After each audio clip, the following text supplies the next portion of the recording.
Est-ce que tu sais ce que c'est que la bioinformatique et le rôle qu'elle joue dans le monde scientifique aujourd'hui? Si tu as répondu oui, alors c'est très bien. Et si tu es scientifique, c'est encore mieux. Mais peu importe que tu sois scientifique ou pas, cette vidéo te concerne. Je vais te donner des arguments et des raisons pour lesquelles tu dois absolument appréhender et maîtriser cette science qu'on appelle la bioinformatique aujourd'hui, surtout si tu souhaites obtenir des financements depuis le continent africain. Reste bien jusqu'à la fin de la vidéo parce que je ferai également une annonce exceptionnelle qui pourrait t'aider à débuter ta carrière en bioinformatique dès aujourd'hui.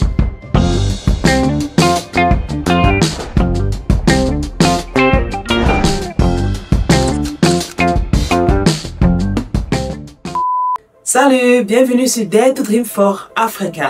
Je suis le docteur Luria Fonon et sur cette chaîne, mon objectif il est très simple, te redonner espoir en Afrique, t'aider à libérer ton plein potentiel et te développer des compétences en bioinformatique. Si tu es nouveau sur la chaîne, pense bien à t'abonner pour ne rien manquer de mes stratégies, de mes succès et de mes erreurs et surtout pour accélérer ta progression académique et devenir le scientifique dont l'Afrique a besoin.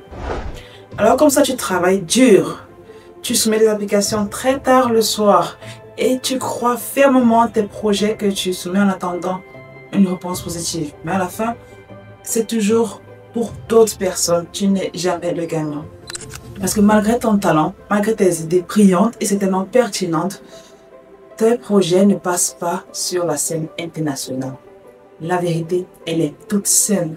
Ton projet ou tes projets ne sont tout simplement pas compétitifs. Parce que oui, quand tu soumets un appel à projet sur la scène internationale, tu ne compétis pas avec ton laboratoire, ta faculté, ton pays ou ta région. Tu compétis avec le monde entier. Tu compétis avec les gens de Harvard, Oxford, Cambridge. Et donc, tu réalises que ce n'est plus un amusement. Et qu'est-ce que ces gens-là ont que toi, tu pourrais ne pas avoir ou que toi, tu ignores ou négliges encore un peu trop dans tes applications? Tout simplement, ces personnes utilisent un levier. Le levier qu'on appelle la bioinformatique.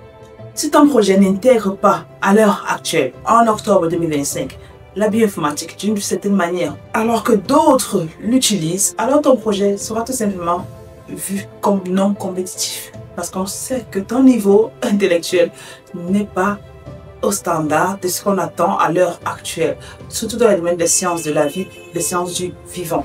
Dans la bioinformatique, c'est cet outil, cette science qui donne du calibre à ton application. Parce que même si tu viens de l'Afrique, quand tu connais la bioinformatique et tu l'utilises très bien dans ton application, tu montres comment tu vas l'exploiter pour répondre aux problèmes de ton continent ou de ta communauté. On comprend que tu sais où tu vas, on comprend que tu es un peu au niveau des autres. Même si tu ne seras pas totalement à leur niveau, mais on sait que tu vas y arriver si on te donne un peu un coup de pouce. Donc la deuxième chose que tu dois savoir, c'est que la bioinformatique, oui, c'est une science qui utilise des outils informatiques pour analyser les données biologiques telles que l'ADN, l'ARN et les protéines. Mais c'est possible de faire ces analyses sans utiliser une seule ligne de code. Parce que je te vois bien me dire, oui, mais il faut coder, il faut programmer. Oui, je suis d'accord avec toi. Moi aussi, j'avais cette peur du terminal. Mais c'est possible de faire de la bioinformatique, surtout à ses débuts, sans une ligne de code. Donc, si tu comprends au moins la bioinformatique sans une ligne de code, tu auras la possibilité de l'exploiter dans tes applications, encore une fois, pour les rendre au calibre de la scène internationale. En réalité, la bioinformatique, c'est ce que tu fais des données que tu génères. C'est comment tu les analyses, comment tu les interprètes, comment tu les exploites pour créer un outil de diagnostic, une solution de prévention, un médicament et pourquoi pas une méthode de partage de connaissances à ta communauté. Ce n'est pas seulement programmer, ce n'est pas seulement coder. C'est aussi comment tu leverais cette science-là dans la vie de tous les jours pour servir ta communauté de la meilleure des manières. Et tu l'auras donc bien compris, la bioinformatique actuellement, c'est la clé de l'univers de la biologie et de la résolution de beaucoup de problèmes en Afrique parce qu'elle s'applique dans le secteur de la santé, dans le secteur de l'agriculture, dans le secteur de l'élevage. Et encore une fois, il faut savoir quelque chose, c'est que il y a plusieurs niveaux d'expertise en bioinformatique. Il y a ce qu'on appelle les bioinformatics users, ce sont les gens qui ne codent pas ou très peu, ou alors prennent des lignes de code, savent les modifier pour utiliser la bioinformatique sans toutefois savoir écrire le script complet. On les appelle bioinformatics users. Ce sont des gens comme moi, comme toi si tu as fait la biologie, qui n'a pas voulu entrer très en profondeur et qui au départ soit utilisent des no-code tools, c'est-à-dire des outils sans code, soit ont appris à comprendre le langage de programmation et à changer les lignes de code pour faire leurs analyses, pour comprendre, pour en faire des sens aussi, pour faire des sens aux résultats qu'ils vont obtenir. Le deuxième niveau d'expertise, ce sont ce qu'on appelle bioinformatics engineers, ou alors les développeurs en bioinformatique. Eux, en général, ils ont fait des sciences dures, c'est-à-dire depuis la base, ils ont fait computational science. Souvent, depuis la base, ils ont fait de l'informatique appliquée, tout ça, la biologie, alors que et donc, ils développent les lignes de code de A à Z. En général, ils développent des lignes de code, des pipelines pour rendre la vie plus simple aux utilisateurs, aux chercheurs lambda. Ils créent des outils et ils rendent la recherche très simplifiée. Le troisième niveau, ce sont ce qu'on appelle les bioinformatics trainers, des formateurs. Là, ce sont des gens qui transmettent des compétences en bioinformatique, qui permettent de bâtir une nouvelle génération d'Africains ou de scientifiques qui maîtrisent cette science qui est la bioinformatique et ou la génomique et le séquençage. Et qu'est-ce qu'ils font donc? Oui, ils ont un background, ça peut être en biologie, ils ont compris tous les fondamentaux de la bioinformatique, ou ils ont un background en computational science, ou ils ont un background ils sont en bioinformatics developers, et donc ils comprennent fondamentalement la bioinformatique. Ça peut être des deux skills, ça peut être des skills indépendants, et ils permettent de transmettre ces connaissances-là au plus grand nombre.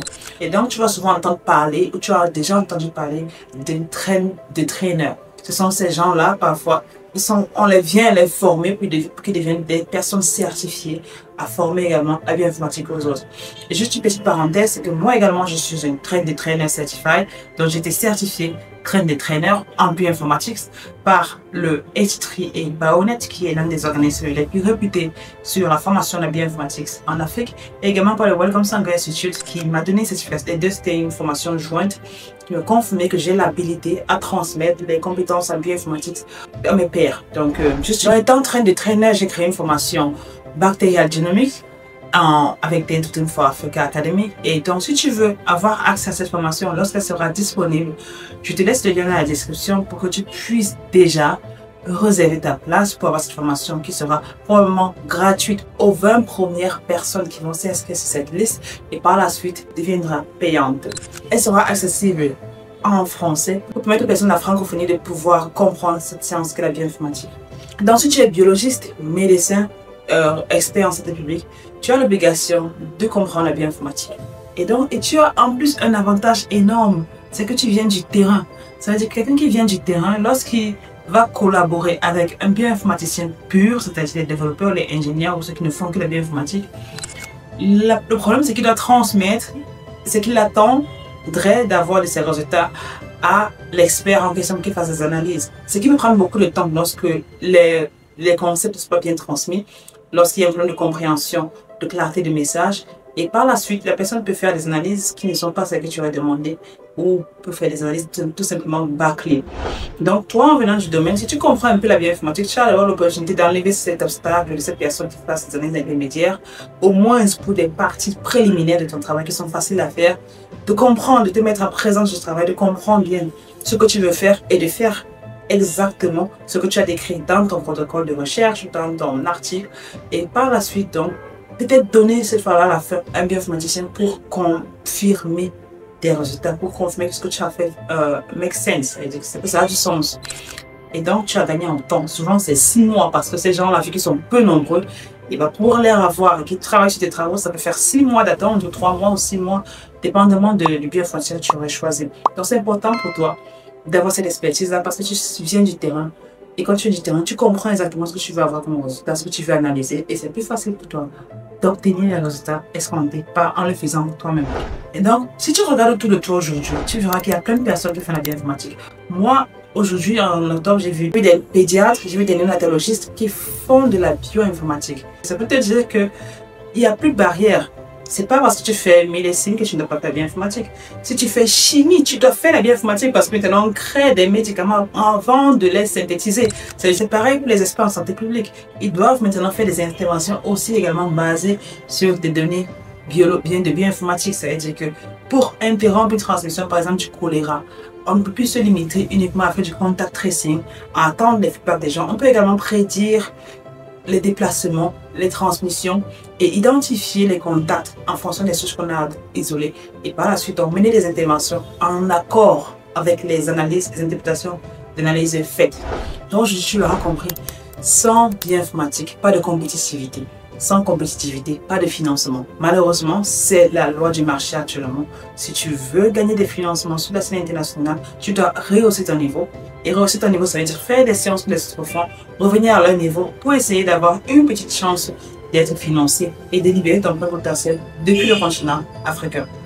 Donc la bioinformatique, c'est un skill incontournable qui ferait passer ton projet local à l'international et qui est dans ton passeport vers les financements et les publications. Sur cette chaîne, je vais de plus en plus m'accentuer sur la bioinformatique, de partager mes acquis, ce que j'ai maîtrisé sur la génomique bactérienne, parce que la bioinformatique, elle est très vaste. Difficilement, tu vas voir des experts, même les plus nantis, faire toutes les sciences de bioinformatique. Donc, ils vont toujours se sous-spécialiser dans certains aspects et au besoin de pivoter pour en prendre un autre aspect. Donc, moi, je me suis sous-spécialisée en ce qu'on appelle la génomique bactérienne, la bioinformatique appliquée sur les bactéries.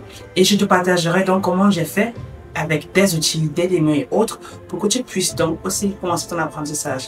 Ne t'inquiète pas, si tu veux apprendre une autre science que la génomique bactérienne, par exemple la génomique virale, la génomique des parasites, ou même des plantes, ou même des génomes humains, n'hésite pas à me laisser en commentaire tes spécialisations, ton fil, l'expertise que tu souhaiterais connaître. On serait ravis d'agrandir nos équipes et te faire des vidéos, des playlists entières sur ce skill dont tu as besoin. Ensemble, on va démocratiser la bioinformatique dans la francophonie et surtout devenir les scientifiques, les chercheurs dont l'Afrique a besoin. Si tu as apprécié la vidéo, n'hésite pas à me laisser un commentaire ou un like, ça peut toujours nous aider. Et pourquoi pas aussi de la partager à un ami qui appréhende encore la bioinformatique ou qui a été rejeté dans beaucoup de financement. Peut-être ça pourrait être le déclic dont cette personne a besoin. Laisse des commentaires, je serai ravie de te retrouver pour un nouvel épisode. À très bientôt. Comme je le dis toujours, ose rêver pour l'Afrique. Bye bye.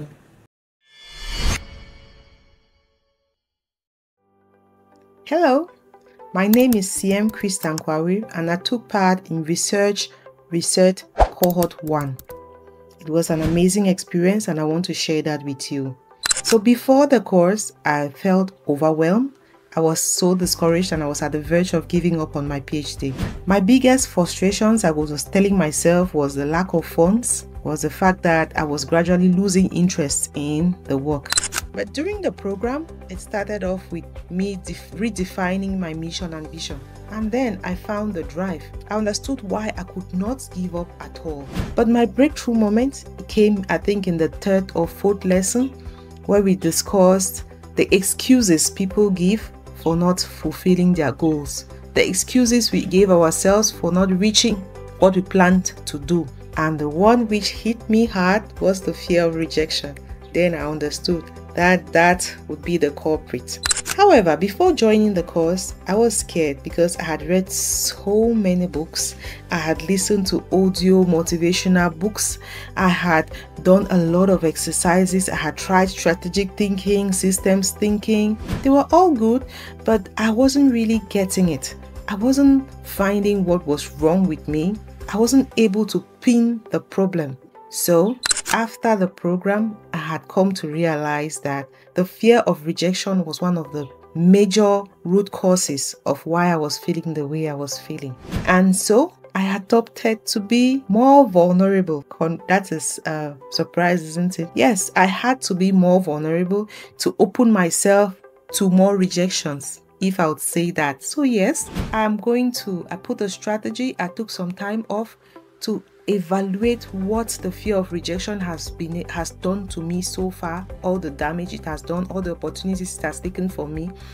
And yesterday, I was able to post on LinkedIn my strategy for dealing with rejection. I had to be able to deal with rejection because continuous fear of rejection meant I was not going to dare, as I was already not doing.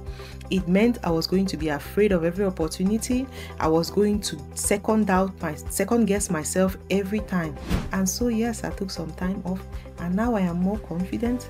I am willing to dare to get what I want. I am willing to do the work to achieve what I want. So yes, I am more confident than I was. And yet I started seeing results already because I have reached out to some old mentors. I have taken back work that I had abandoned. I had manuscripts that were halfway written. I have gone back to them, and I'm not afraid for them to be rejected.